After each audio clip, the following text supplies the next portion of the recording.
پھر وہاں سے نکل کر وہ اپنے وطن میں آیا اور اس کے شاگرد اس کے پیچھے ہو لیے۔ جب سبت کا دن آیا تو وہ عبادت خانے میں تعلیم دینے لگا، اور لوگ سخت حیران ہوئے اور کہنے لگے کہ یہ باتیں اس میں کہاں سے آ گئیں، اور یہ کیا حکمت ہے جو اس سے بخشی گئی، اور کیسے معجزے اس کے ہاتھ سے ظاہر ہوتے ہیں۔ کیا یہ وہی بڑئی نہیں جو مریم کا بیٹا اور یعقوب اور یوسیس اور یہودا اور شمعون کا بھائی ہے؟ اور کیا اس کی بہنیں یہاں ہمارے ہاں نہیں؟ پس انہوں نے اس کے سبب سے ٹھوکر کھائی۔ یسوع نے ان سے کہا، نبی اپنے وطن اور اپنے رشتہ داروں اور اپنے گھر کے سوا اور کہیں بے عزت نہیں ہوتا، اور وہ کوئی معجزہ وہاں نہ دکھا سکا، صرف تھوڑے سے بیماروں پر ہاتھ رکھ کر انہیں اچھا کر دیا۔ اور اس نے ان کی بے اعتقادی پر تعجب کیا، اور وہ چاروں طرف کے گاؤں میں تعلیم دیتا پھرا۔ اور اس نے ان 12 کو اپنے پاس بلا کر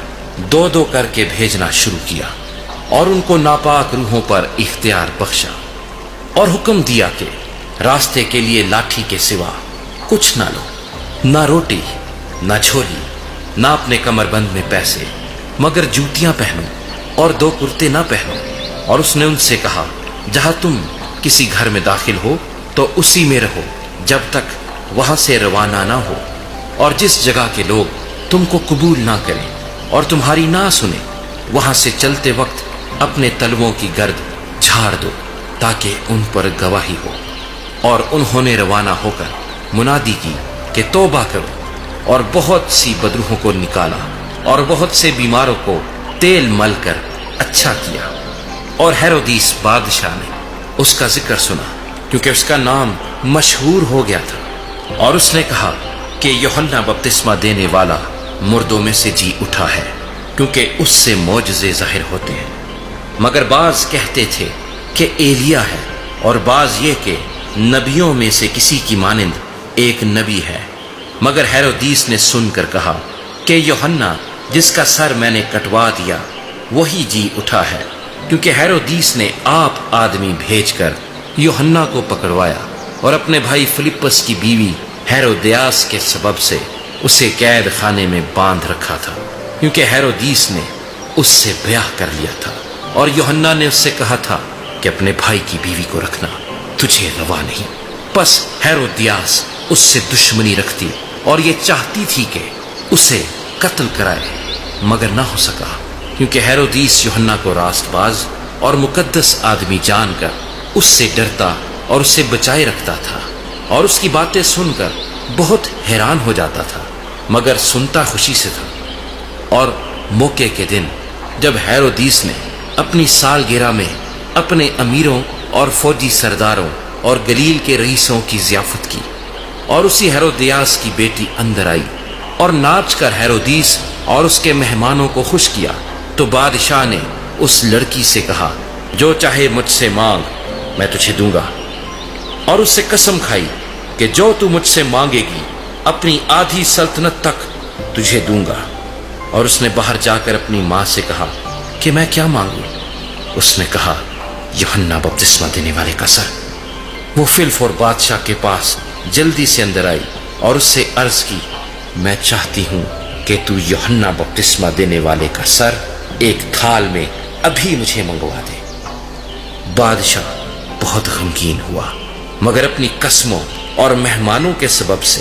اس سے انکار کرنا نہ چاہا۔ پس بادشاہ نے فی الفور ایک سپاہی کو حکم دے کر بھیجا کہ اس کا سر لائے۔ اس نے جا کر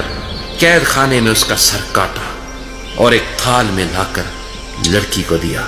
اور لڑکی نے اپنی ماں کو دیا۔ پھر اس کے شاگرد سن کر آئے اور اس کی لاش اٹھا کر قبر میں رکھی، اور رسول یسوع کے پاس جمع ہوئے، اور جو کچھ انہوں نے کیا اور سکھایا تھا سب اس سے بیان کیا۔ اس نے ان سے کہا، تم آپ الگ ویران جگہ میں چلے آؤ اور ذرا آرام کرو، اس لیے کہ بہت سے لوگ آتے جاتے تھے اور ان کو کھانا کھانے کی بھی فرصت نہ ملتی تھی۔ پس وہ کشتی میں بیٹھ کر الگ ایک ویران جگہ میں چلے گئے، اور لوگوں نے ان کو جاتے دیکھا، اور بہتیروں نے پہچان لیا، اور سب شہروں سے اکٹھے ہو کر پیدل ادھر دوڑے